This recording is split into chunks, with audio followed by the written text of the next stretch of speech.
Subscribe now and press the bell icon. Never miss an update. Banki کی سرزمین باباگنج لے کر کے چلتا ہوں، جو وہاں سے ہمارے نوجوان عالم دین حضرت مولانا انعام الحسن ہیں۔ میں آپ کو ان کے روبرو کرتا ہوں اور امید رکھتا ہوں کہ حضرت والا کی باتیں، حضرت والا کی گفتگو سن کر انشاءاللہ کچھ یہاں سے ہم سیکھ کر ہی جائیں گے۔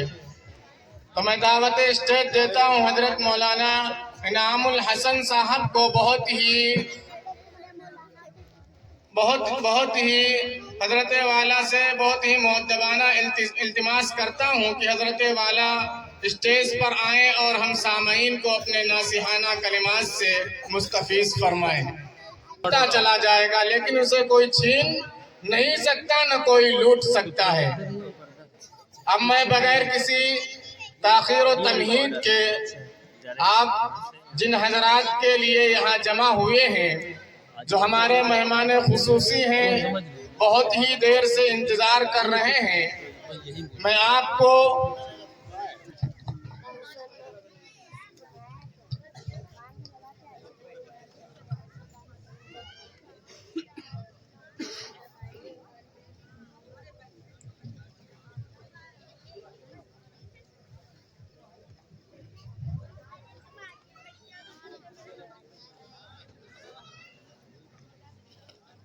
السلام علیکم۔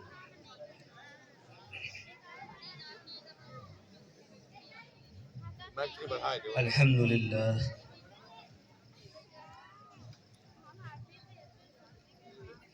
الحمد للہ وکفى وسلام على عباده الذين اصطفى، اما بعد فاعوذ باللہ من الشیطان الرجیم، بسم اللہ الرحمن الرحیم۔ یا ایہا الذین آمنوا كتب عليكم الصيام كما كتب على الذين من قبلكم لعلكم تتقون۔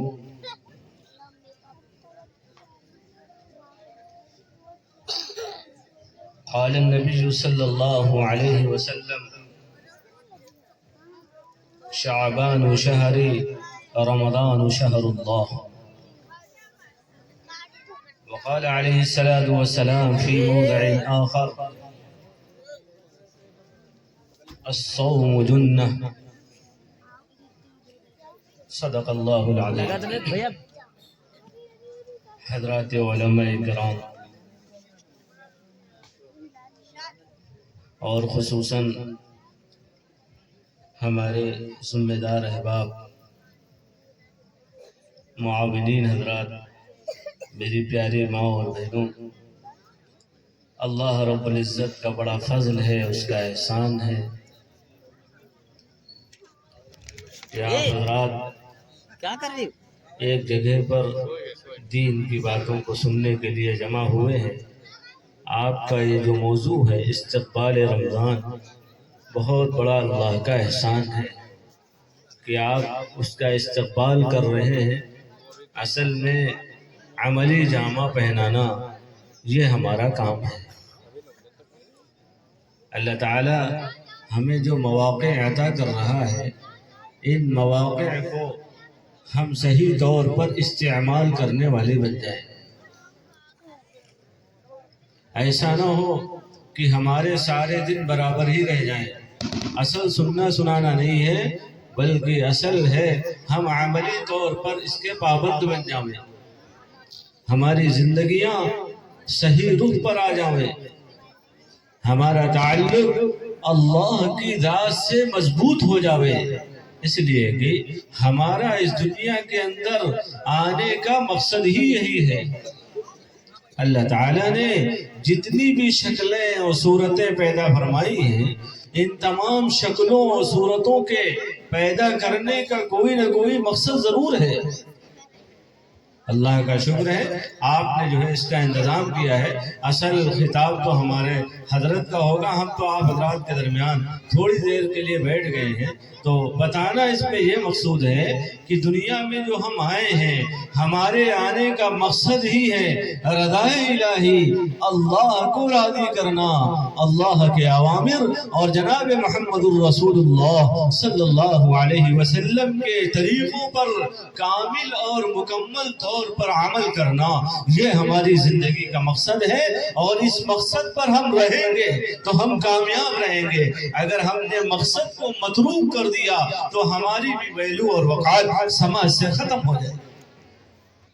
اللہ تعالیٰ نے جتنی بھی چیزیں پیدا فرمائی ہیں ساری چیزوں کی تخلیق کا کوئی نہ کوئی مقصد ہے۔ زمین کے بنانے کا مقصد، آسمان کے بنانے کا مقصد، درختوں کے پیدا کرنے کا مقصد، چیزوں اور شکلوں کے بنانے کا مقصد، حشرات الارض کے پیدا کرنے کا مقصد، ان تمام چیزوں کا کوئی نہ کوئی مقصد ضرور ہے۔ اور ایک قاعدے کی بات یہ ہے اگر کوئی چیز مقصد سے ہٹ جائے تو سماج سے اس کی ویلو اور وقار ختم ہو جاتی ہے۔ آپ نے ایک درخت لگایا، اس درخت کے لگانے کا کیا مقصد ہے؟ اس کا مقصد یہ ہے کہ یہ لوگوں کے لیے سایہ بنے اور ہوا کا ذریعہ بنے۔ لیکن اگر یہی درخت سوکھ جائے تو سوکھنے کے بعد اب اس کا حال یہ ہوگا اگر ہوائیں تیز چلیں گے تو اس کو اکھاڑ کر پھینک دیں گے، کیونکہ اس کا جو کام تھا وہ اس سے متروک ہو گیا۔ اگر انسانیت اللہ کے اوامر سے دور ہو گئی، اللہ کے نبی صلی اللہ علیہ وسلم کے طریقوں سے دور ہو گئی، تو اس انسانیت کی ویلو اور وقار عند اللہ ذرہ برابر بھی باقی نہیں رہے گی۔ قرآن میں اللہ تعالیٰ فرماتا ہے اولئک کالانعام بل هم اضل اولئک هم الغافلون۔ یہ انسانیت اتنے بدتر درجے میں چلی جاوے گی کہ اس کی ویلو اور وقار بالکل ہی ختم ہو جائے۔ اس لیے میرے عزیزوں، میری پیاری ماں اور بہنوں، ہم جو یہاں جمع ہوئے ہیں استقبال رمضان کے لیے، تو استقبال رمضان یہ کیا چاہتا ہے؟ رمضان کیا مقصد ہے؟ اللہ کے نبی صلی اللہ علیہ وسلم رمضان میں آپ کی تعلیمات کیا ہیں؟ آپ نے صحابہ کو کیا سکھایا ہے؟ صحابہ کیسی زندگیاں گزارتے تھے؟ رمضان کو لے کر کتنے متفکر رہا کرتے تھے؟ اللہ کے نبی صلی اللہ علیہ وسلم رجب میں ہی کہتے اللہم بارک لنا فی رجب و شعبان وبلغنا رمضان۔ اے اللہ برکت دے دیجئے اور ہمیں رمضان تک پہنچا دیجئے۔ اللہ کے نبی صلی اللہ علیہ وسلم اس کے لیے آپ فکر مند رہا کرتے تھے۔ آپ ہر وقت اللہ کو راضی کرتے اور خوش کرتے، اس کے لیے آپ کوشش کرتے تھے۔ آپ نے امت کو تعلیم دی، آپ نے یہی صحابہ کو سکھایا۔ لہذا اس سلسلے میں میری چند گزارشات ہیں چونکہ یہ استقبال رمضان ہے۔ سب سے پہلی گزارش یہ ہے کہ آپ لوگ روزانہ روزہ تو رکھتے ہی ہیں، آپ سحری میں افطاری کرتے ہیں، آپ تہجد کی نماز بھی پڑھ لیا کریں۔ اللہ کے نبی صلی اللہ علیہ وسلم آپ تہجد میں کھڑے ہوتے، قرآن میں اللہ فرماتا ہے نصفہ او انقص منہ قلیلا او زد علیہ ورتل القرآن ترتیلا انا سنلقی علیک قولا ثقیلا۔ اللہ کے نبی صلی اللہ علیہ وسلم رات میں کھڑے رہتے تھے، اللہ کے سامنے پیروں پر ورم آ جاتا تھا، قرآن پڑھتے چلے جاتے تھے، رکوع اتنا لمبا، سجدہ اتنا لمبا۔ یہ سب کیا تھا؟ اللہ کے نبی تعلیم دے کر گئے ہیں کہ میری امت اس پر باقی رہے گی تو اللہ تعالیٰ اس پر رحمتیں بھیجے گا، اس کے لیے آسانیاں پیدا کرے گا، اس کی مصیبتوں کو دور کر دے گا۔ اس لیے کہ رمضان کی راتوں میں اللہ کا منادی آواز دیتا ہے، اللہ سے مانگنے والے اللہ تعالیٰ آسمانوں کے دروازوں کو کھول دیتا ہے۔ کون ہے میرا بندہ جو مجھ سے بخشش چاہتا ہے؟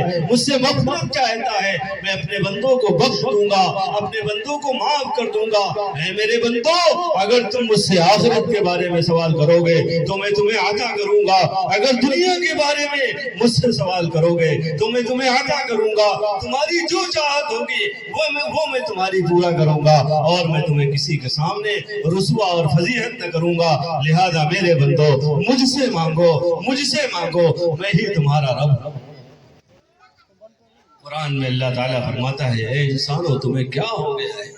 یا ایھا الانسان ما غرک بربک الکریم الذی خلقک فسواک فعدلک فی ای صورت ما شاء رکبک کلا۔ اے انسانو تمہیں کیا ہو گیا ہے؟ تم کریم رب سے کہاں دھوکے میں بھاگے چلے جا رہے ہو، جس نے تمہیں پیدا کیا ہے، تمہیں صحیح سالم بنایا ہے، تمہارے اعضاء صحیح سالم کیے ہیں، اور اللہ کو چھوڑ کر کے، اللہ کی نافرمانی کر کے کہاں جا رہے ہو؟ کیا تمہیں اللہ کے سامنے کھڑا نہیں ہونا ہے؟ کیا تمہارے سامنے قیامت کے مناظر نہیں آنے والے ہیں؟ کیا تمہیں اس کا احساس پیدا نہیں ہے؟ کہاں دھوکے میں پڑے ہو؟ کس کے دھوکے میں پڑے ہو؟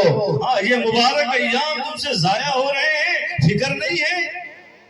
حضرت علی رضی اللہ عنہ فرمایا کرتے تھے، الناس ناموا لیکن اذا کشف العینان فاستیقظوا۔ ان کو فکر ہوگی، ہاں اس وقت فکر ہوگی جب موت کا فرشتہ شہ رگ پہ ہاتھ رکھے گا، پھر یہ بیدار ہو جائیں گے کہ کاش کہ ہم جاگ گئے ہوتے۔ ہاں ہمارے اندر ابھی بھی وہی غفلت ہے، حالانکہ اس غفلت کو اتار کر پھینک دینا چاہیے۔ فرمایا یہ غفلت یہ ایمان والوں کے لیے موت ہے، اور یہ غفلت آدمی کو چھوڑتی نہیں ہے، یہاں تک کہ غفلت میں یہ آدمی کہاں سے کہاں پہنچ جاتا ہے۔ اللہ تعالیٰ فرماتا ہے، اے انسانوں تمہارا کیا حال ہو گیا ہے؟ کس چیز کے چکر میں پڑے ہوئے ہو جس کے حاصل کرنے میں تمہارا یہ حال ہے کہ ہم دوسروں سے آگے بڑھ جاویں، ہم ترقی کر جاویں، ہم ترقیوں کے منازلوں پر پہنچ جاویں، اور حال تمہارا یہ ہو گیا ہے کہ تم لوگ قبروں میں پہنچ جاتے ہو، لیکن احساس نہیں پیدا ہوتا ہے کہ ہم سے ہماری تعالیٰ کے سامنے مانگ لیں تو ہمارے مسائل حل ہو جائیں گے، ہمارے مسائل حل ہو جائیں گے، ہمارا کام بن جائے گا۔ اللہ کا بچھڑا ہوا بندہ، اس کا تعلق جب اللہ کی ذات سے جڑ جاتا ہے تو اللہ کہتا ہے میرا بندہ میرے قریب آیا ہے، میرے بندے نے میری تعریف کی ہے، یہ میری ذمہ داری ہے کہ میں اپنے بندے کو معاف کر دوں، میں اپنے بندے کے لیے راستے نکال دوں، میں اپنے بندے کے لیے آسانیاں مہیا کر دوں۔ اللہ انتظار کرتا ہے، جو بندہ بھی اللہ سے ڈرتا ہے، اللہ سے مانگتا ہے، اللہ تعالیٰ اس کے لیے مشکلوں میں، تنگیوں میں، حالات میں، مصیبتوں میں راستے نکال دیتا ہے، لیکن شرط یہ ہے ہماری نیتیں صحیح ہوں، ہمارا تعلق اللہ کی ذات سے مضبوط ہو، ہم اللہ سے مانگنے والے ہوں، ہم اللہ کے سامنے ہاتھ پھیلانے والے ہوں۔ اس لیے اللہ تعالیٰ فرماتا ہے، اے انسانوں تم کہاں دھوکے میں پڑے ہو؟ کب یہ تمہارا دھوکہ کھلے گا؟ اس لیے فرمایا تہجد کی پابندی کرو۔ اور دوسری بات یہ ہے کیونکہ رمضان میں جگتے ہی ہو، لہذا اشراق کا بھی اہتمام کرو۔ جہاں دیگر فرائض کو ادا کر رہے ہو وہ تو فرض ہے ہی ہے، اشراق پڑھ لو۔